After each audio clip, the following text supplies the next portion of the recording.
Hello everyone, welcome to Vandana professional academy on YouTube channel. आज की इस क्लास के अंदर हम लोग डिस्कस करेंगे ट्रेडमार्क रजिस्ट्रेशन के प्रोसेस के बारे में। पिछले लास्ट टू क्लासेस के अंदर हम लोग ने डिस्कस किया था कि आईपीआर है वो क्या होता है, ठीक है। उसके बाद में हमने डिस्कस किया था ट्रेडमार्क को, ठीक है। ये जो क्लास रहने वाली है ये हमारी है ट्रेडमार्क रजिस्ट्रेशन के बारे में, ठीक है। कि ये जो रजिस्ट्रेशन का प्रोसेस है किस प्रकार से फुलफिल किया जाता है। सो ट्रेडमार्क ट्रेडमार्क हमने डिस्कस किया था कि ट्रेडमार्क हमारा होता क्या है, किसका हम ट्रेडमार्क ले सकते हैं। जैसे लोगो हो गया, सिंबल्स हो गए, कोई भी लाइन हो गई, ठीक है, जैसे टैगलाइन होती है, इन सब का हम लोग क्या ले सकते हैं, ट्रेडमार्क ले सकते हैं। अब क्वेश्चन हमारा ये है कि हम इस प्रोसेस को फुलफिल करने के लिए किस प्रकार से प्रोसेस को कंटिन्यू करेंगे, ठीक है। और ये क्यों जरूरी होता है। देखिए, ट्रेडमार्क हमारा अपने बिजनेस के लिए क्यों जरूरी होता है कि अगर कोई बिजनेसमैन या एंटरप्रेन्योर क्या करता है, अपने गुड्स एंड सर्विसेज के अंदर डील करता है और वो अपनी गुड्स एंड सर्विसेज को क्या दिखाना चाहता है, दूसरे एंटरप्राइज से अलग दिखाना चाहता है और उस ट्रेडमार्क के सहारे वो अपने बिजनेस को प्रमोट करना चाहता है, आगे बढ़ाना चाहता है। तो इसलिए क्या होता है, ट्रेडमार्क को रजिस्टर करवाना हमारा इंपॉर्टेंट बन जाता है। अगर एंटरप्रेन्योर को लंबे समय तक अपनी ब्रांड वैल्यू क्रिएट करनी है तो let's start this process of registration, ठीक है। रजिस्ट्रेशन के प्रोसेस को फुलफिल करने के लिए सबसे पहले ये देखा जाता है कि जिस नाम, जिस स्लोगन, कोई टैगलाइन है, कोई कलर्स कॉम्बिनेशन है, आप जिसका भी ट्रेडमार्क लेना चाहते हो उस ट्रेडमार्क को पहले किसी ने लिया तो नहीं है, ठीक है। सबसे पहले ये बात जानना जरूरी हो जाती है कि जो ट्रेडमार्क आप लेना चाहते हो क्या वो किसी ने ऑलरेडी लिया हुआ है या फिर नहीं लिया हुआ है, और उसके लिए अगर नहीं लिया गया है तो उसके लिए हमें कौन सा फॉर्म एप्लीकेशन लगानी पड़ेगी, वो आज इस क्लास के अंदर हम लोग डिस्कस करेंगे। सबसे पहले जो हमारा आता है ट्रेडमार्क का, जो भी हम सिंबल लेना चाहते हैं ट्रेडमार्क का, कोई नाम है, कोई लोगो है, तो सबसे पहले ये देखा जाता है कि ट्रेडमार्क सर्च किया जाता है, ठीक है। कंडक्ट ए ट्रेडमार्क सर्च, इसमें हमें क्या देखना होता है कि सर्च करना है कि जो ट्रेडमार्क के लिए मैं क्लेम करने जा रहा हूँ वो ट्रेडमार्क किसी का है या फिर नहीं है। अपने आप को ये सुनिश्चित कर लेना कि वो किसी और का तो नहीं है। अगर है तो जो ट्रेडमार्क मैं लेना चाहता हूँ या जो मार्क मैं लेना चाहता हूँ वो दूसरे हमारी पब्लिक है उसको कंफ्यूजन में तो नहीं डालेगा, ठीक है। वो सबसे क्या होना चाहिए, डिफरेंट होना चाहिए, जिस भी गुड्स एंड सर्विसेज में आप क्या करते हो, डील करते हो। Okay, now the next point हमारा आता है, जब ये क्लियर हो जाता है कि जो ट्रेडमार्क हमारा है उसको हमने सर्च कर लिया और वो किसी का भी नहीं है, ठीक है, सिर्फ आप ही उसके लिए क्या कर रहे हो, अप्लाई कर रहे हो, ठीक है। तब हम इसमें क्या करेंगे, दूसरा जो प्रोसेस आता है वो हमारा ये आता है, register on the IP India portal, ठीक है। इंटेलेक्चुअल प्रॉपर्टी इंडिया जो पोर्टल हमारा है WWIP के ऊपर हम आप क्या कर देते हैं, रजिस्टर कर देते हैं, ठीक है। रजिस्टर करने के बाद में हमें क्या करना होता है, देख लिया सारा सब कुछ हो गया, अपने आप को अपना जो रजिस्टर कर दिया इस पोर्टल के ऊपर, आईपी इंडियन पोर्टल के ऊपर, ठीक है। देन उसके बाद में हमें क्या करना है, prepare and file the application, ठीक है। हमें अपने आप को क्या करना है, प्रिपेयर करना है फाइल एप्लीकेशन करने के लिए, ठीक है। इसके लिए जो फाइल एप्लीकेशन का जो फॉर्म होता है वो कौन सा होता है, ट्रेडमार्क एक्ट फाइल, ठीक है। ट्रेडमार्क TM, इसको बोलते हैं TM-A, ठीक है। ये इसका क्या होता है, एप्लीकेशन फॉर्म होता है, इसी के थ्रू क्या किया जाता है, हम अपने ट्रेडमार्क को आगे कंटिन्यू करते हैं, ठीक है। सबसे पहले देखो ट्रेडमार्क के होता क्या है कि जिस भी हम लोग ट्रेडमार्क का लेना चाहते हैं, ठीक है, तो सबसे पहले तो यही देखा जाता है, हर एंटरप्रेन्योर अपने बिजनेस को प्रमोट करने के लिए ये देखता है कि जो ट्रेडमार्क के लिए मैं क्लेम करने जा रहा हूँ वो किसी और का तो नहीं है, ठीक है। अगर है तो उसमें आप क्या करें, कुछ चेंजमेंट करें या फिर कुछ उसमें एड ऑन करें, ठीक है, अल्ट्रेशन करें, जो भी आपको करना है वो करें, बट उसमें क्या होना चाहिए, वो और एंटरप्रेन्योर से और बिजनेसमैन से डिफरेंट होना चाहिए, तभी हमें क्या मिल सकता है, उसका रजिस्ट्रेशन मिल सकता है फर्स्ट वाले पॉइंट में। नाउ द नेक्स्ट पॉइंट हमारा जो आता है वो क्या आता है, एप्लीकेशन लगाते हैं, ठीक है। अब हमने देख लिया कि भाई ये किसी का नहीं, तो हम लोग क्या करेंगे, फाइल एप्लीकेशन लगाएंगे जिसका फॉर्म नंबर क्या रहेगा, TM-A रहेगा। ठीक है, उसके बाद में जब हम ये फीस सॉरी ये फाइल एप्लीकेशन करते हैं तो इसकी क्या होती है, फीस होती है। ठीक है, जो स्मॉल एंटरप्राइज होते हैं, ठीक है, स्मॉल एंटरप्रेन्योर, ठीक है, वो क्लेम करते हैं ट्रेडमार्क के लिए, तो उनके लिए जो फीस होती है वो 4500 रुपए होती है, और जो बड़े लेवल पे आते हैं उनकी जो फीस होती है वो 9500 रुपीज होती है। ठीक है, 9500 बड़े एंटरप्रेन्योर के लिए होती है, और छोटे के लिए हमारी क्या होती है, 4500 रुपए होती है।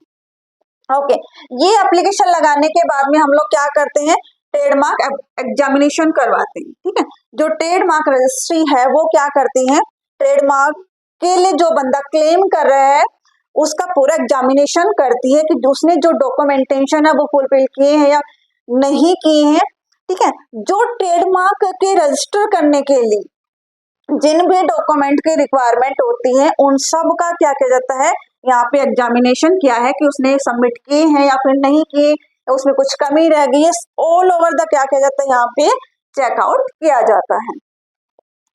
ठीक है, ये सब करने के बाद में अगर सारी चीजें फुलफिल पाई जाती हैं, ठीक है, कोई भी प्रॉब्लम क्रिएट नहीं हो रही यहाँ तक, ठीक है, सर्च कर लिया आईपी पोर्टल के ऊपर, ऑनलाइन कर दिया, ठीक है, रजिस्टर करवा दिया अपने आप को, उसके बाद में हमने फाइल एप्लीकेशन भी लगा दिया, फॉर्म नंबर TM-A वाला भी हमने अप्लाई कर दिया, उसके बाद में हमने जो फीस थी वो भी क्या कर दी, दे दी। ठीक है, अब ट्रेडमार्क एग्जामिनेशन पे आते हैं, ये भी हमने चेकआउट कर लिया। ठीक है, ये करने के बाद में there is no problem in this process, यहाँ तक में हमारे पास में या जो एंटरप्रेन्योर है एंड ट्रेडमार्क लेना चाहता है वहां तक कोई प्रॉब्लम क्रिएट नहीं हो रही, तो अब क्या किया जाता है, उस ट्रेडमार्क को पब्लिकेशन कर दिया जाता है इन द ट्रेडमार्क जर्नल के ऊपर। ठीक है, ट्रेडमार्क जर्नल के ऊपर, ठीक है, ये पब्लिक के लिए दे दिया जाता है कि अगर किसी को मान लो कोई ऑब्जेक्शन है, कोई कुछ और है, ठीक है, तो यहाँ पे वो अपना पोजीशन रख सकता है। ठीक है, अब अपोजिशन करने के लिए, ठीक है, कितना टाइम दिया जाता है, 4 मंथ का टाइम दिया जाता है। ये जनरल पब्लिक के अंदर पब्लिकेशन जो रहेगा वो कितने मंथ के होता है, 4 मंथ के अंदर होता है। ठीक है, किसी भी एंटरप्रेन्योर को अपना जो ट्रेडमार्क है वो रजिस्टर करवाना है, पूरा प्रोसेस होने के बाद में, एग्जामिनेशन होने के बाद में जो ट्रेड रजिस्ट्री है वो क्या करता है, इसको publication in the official journal के अंदर पब्लिश कर देता है। ठीक है, कितने मंथ के लिए, 4 मंथ के लिए। अब जिस किसी भी पार्टी को या जिस किसी भी बिजनेसमैन को, एंटरप्रेन्योर को कोई भी प्रॉब्लम है, अपोजिशन है उसके केस के अंदर, ठीक है, तो उसे 4 मंथ का टाइम दिया जाता है। ठीक है, विद इन 4 मंथ के अंदर वो क्या ले सकता है, अपना अपोजिशन ले सकता है। ठीक है, ये तो अपोजिशन के केस के अंदर है, मतलब किसी का कोई भी अपोजिशन नहीं है। ठीक है, कोई भी अपोजिशन नहीं है, जो मान लो मैं कोई लोगो है, ठीक है, स्लोगन है, अपना मार्क है, अपने बिजनेस को प्रमोट करने के लिए मैं उसको रजिस्टर्ड करवाना चाहती हूँ। ठीक है, और अगले वाली पार्टी को या फिर किसी भी एनिमल पार्टी को, किसी को भी क्या नहीं है, कोई भी प्रॉब्लम नहीं है। ठीक है, तो आफ्टर द 4 मंथ्स मेरे पास में क्या आ जाएगी, ट्रेडमार्क रजिस्ट्रेशन की सर्टिफिकेट आ जाएगी। ठीक है, मैं जो मार्क के लिए अप्लाई कर रही हूँ वो मार्क मेरा क्या हो जाएगा, एलिजिबल हो जाएगा, मैं उसको अपने बिजनेस के अंदर यूज कर सकती हूँ। ठीक है, लेकिन बात आती है, वो क्या आती है, अपोजिशन की आती है। ठीक है, हो सकता है मान लो किसी को कोई प्रॉब्लम भी हो सकती है, ठीक है, किसी का मिलता जुलता हो सकता है, सिमिलर हो सकता है, या फिर कोई कंफ्यूजन क्रिएट वाला हो सकता है, देयर इज कुछ भी प्रॉब्लम हो सकती है। ठीक है, तो यहाँ पे कोई भी अपोजिशन पार्टी आती है तो उसे 4 मंथ का क्या दिया जाता है, टाइम दिया जाता है। अगर 4 मंथ के बाद में आती है, अगर 4 मंथ के बाद में आती है तो उसका रीजन, नहीं तो उसको क्या नहीं करते, हम वैलिड नहीं मानते हैं। ठीक है, जिसको भी आना होता है 4 मंथ के अंदर आ जाएंगे। ठीक है, अब 4 मंथ के आने के बाद में उनकी शो को हियरिंग होती है, दोनों पार्टी की हियरिंग की जाती है। ठीक है, दोनों पार्टी को बुलाया जाता है, उसके बाद में सोल्यूशन हो जाता है, ठीक है। तो जो भी पार्टी हकदार होती है उसका क्या हो जाता है, ट्रेडमार्क रजिस्ट्रेशन हो जाता है, ठीक है। और ये जो ट्रेडमार्क होता है, रजिस्टर होने के बाद में हम अपने बिजनेस के अंदर, ठीक है, आर वर्ड का यूज कर सकते हैं कि ट्रेडमार्क, ठीक है, TMR, ठीक है। ये क्या है, कोई भी प्रोडक्ट है, कोई भी सर्विसेज है, वो क्या आपकी रजिस्टर्ड हो चुकी है, ठीक है। इतना करने के बाद में प्रोसेस आपका पूरा हो जाता है। और एक बार जब ट्रेडमार्क आपको मिल जाता है तो वो कितने साल के लिए हो जाता है वैलिड, 10 साल के लिए वैलिड हो जाता है। उसके बाद में अगर आपको आगे भी काम करना है, कंटिन्यूटी चलानी है इसके अंदर, तो फिर से आपको आफ्टर द 10 ईयर्स आपको इसको रिन्यूअल करवाना पड़ेगा। सो ये था हमारा ट्रेडमार्क रजिस्ट्रेशन प्रोसेस। और इस तरह से क्या किया जाता है, ट्रेडमार्क के प्रोसेस को पूरा किया जाता है, ठीक है। ये जो काम होता है वो किसके थ्रू होता है, या तो बंदा क्या करेगा, खुद एप्लीकेशन लगाएगा, ठीक है।